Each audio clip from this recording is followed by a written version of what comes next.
Hello everyone, কেমন আছো তোমরা? আশা করব অনেক ভালো আছো। আমরাও কিন্তু অনেক ভালো আছি। আজ রিম্পা চন্দনার রান্নাঘরে কিন্তু আবারও চলে এসেছি তোমাদের সঙ্গে। নতুন একটি দিন, নতুন একটি রেসিপি নিয়ে কিন্তু আবারও হাজির হয়েছি। তো বন্ধুরা, আজকে নিয়ে এসেছি দারুণ একটি রেসিপি, মানে দুর্দান্ত একটি রেসিপি নিয়ে কিন্তু হাজির হয়েছি।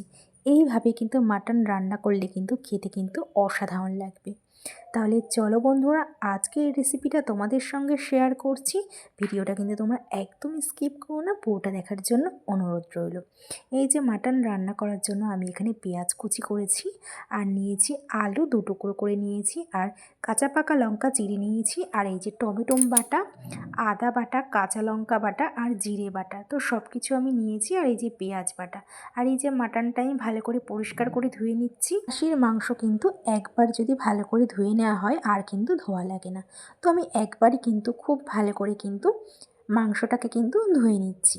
আর এই যে মাংসে না অনেক তেল হয়েছিল, এই যে চর্বিটাকে আমি আলাদা করে রেখে দিচ্ছি, আর মাংসটাকে ভালো করে কিন্তু আমি পরিষ্কার করে কিন্তু ধুয়ে নিচ্ছি, যাতে কোনো রকম পশম না থাকে। আর এই যে চর্বি, দেখুন কতটা চর্বি হয়েছে। তো চর্বিটাকে কিন্তু আমি আলাদা করে রেখে দেব।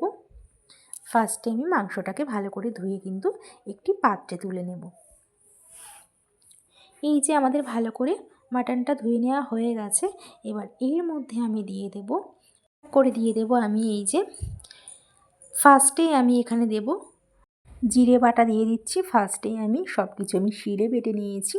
এবার আমি দিয়ে দেব রসুন বাটা, এবার দেব আমি পেঁয়াজ বাটা। তো এরপর আমি এর মধ্যে অ্যাড করব টমেটো বাটা। এই যে টমেটো বাটা সব কিছু আমি শিলে বেটে নিয়েছি।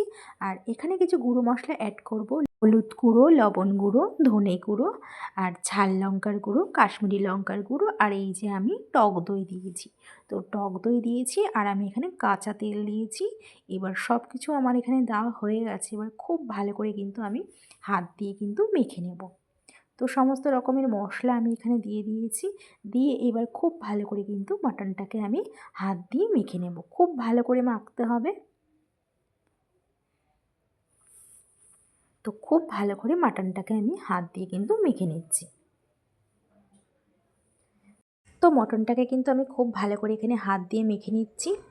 তো খুব ভালো করে কিন্তু মেখে নেওয়া হয়ে গেছে। এবার আমি কিছুক্ষণের জন্য কিন্তু মাটনটাকে ঢেকে রেখে দেব। আর এদিকে কিন্তু একটি কড়াইতে কিন্তু তেল দিয়েছি। তেলটাকে ভালো করে গরম করে এর মধ্যে একটু লবণ আর একটু হলুদ দিয়েছি। এবার আমি আলুগুলিকে কিন্তু এক এক করে কিন্তু ভেজে নেব। তো আলুগুলিকে কিন্তু আমি লাল লাল করে ভেজে নেব। তেলটা গরম হয়ে গেছে। এবার আলুগুলিকে কিন্তু আমি তেলের মধ্যে দিয়ে দিয়েছি। এবার আলুগুলিকে এক এক করে কিন্তু আমি ভেজে নিচ্ছি। তো আলুগুলিকে কিন্তু বেশ লাল লাল করেই ভেজে নিতে হবে। এই যে আলুগুলি ভাজা হচ্ছে।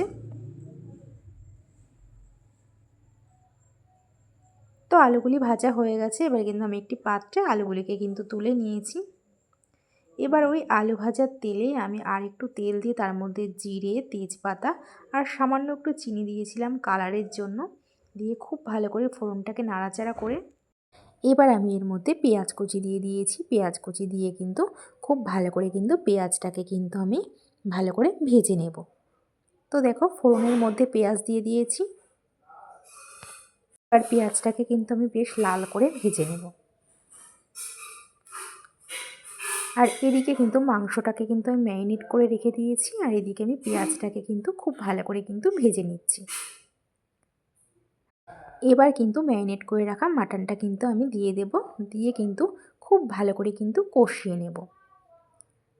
তো খুব ভালো করে আমি এখানে মাটনটাকে কষিয়ে নিচ্ছি। পেঁয়াজের সঙ্গে খুব ভালো করে, মশলার সঙ্গে খুব ভালো করে কিন্তু মিশিয়ে মিশিয়ে কষাতে হবে। তো দেখো আমি এখানে কিন্তু খুব ভালো করে কিন্তু মিশিয়ে মিশিয়ে কষাচ্ছি। ঠিক এরকমভাবেই আমি মাংসটাকে কিন্তু কষিয়ে নেব।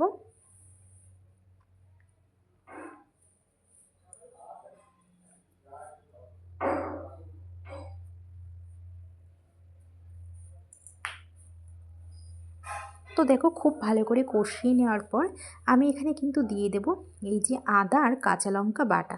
তো সব কিছুই আমি শিলে বেটেছিলাম কিন্তু। আর আমি এখানে কটা চেরা কাঁচা পাকা লঙ্কা দিয়েছি, একটু ঝাল ঝাল করে করব। আর শিলে বেটে মশলা যদি করা হয় তাহলে কিন্তু তার স্বাদটা কিন্তু খুব ভালো হয়।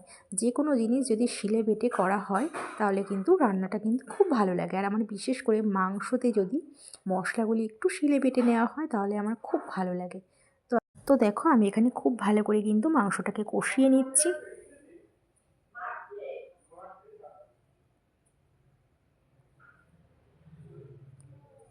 তো এখানে আমি মাংসটাকে খুব ভালো করে কিন্তু কষিয়ে নিচ্ছি।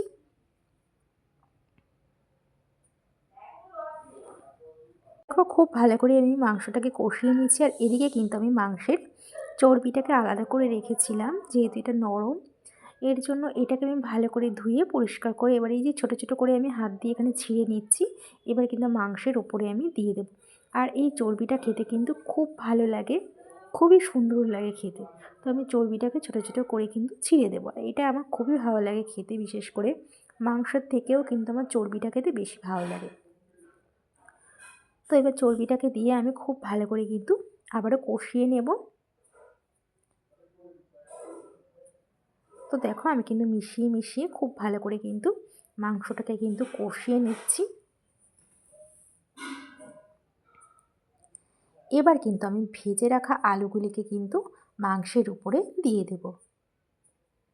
এবার আলুর সঙ্গে মাংসটাকে কিন্তু আবারও কিন্তু খুব ভালো করে কষিয়ে নেব।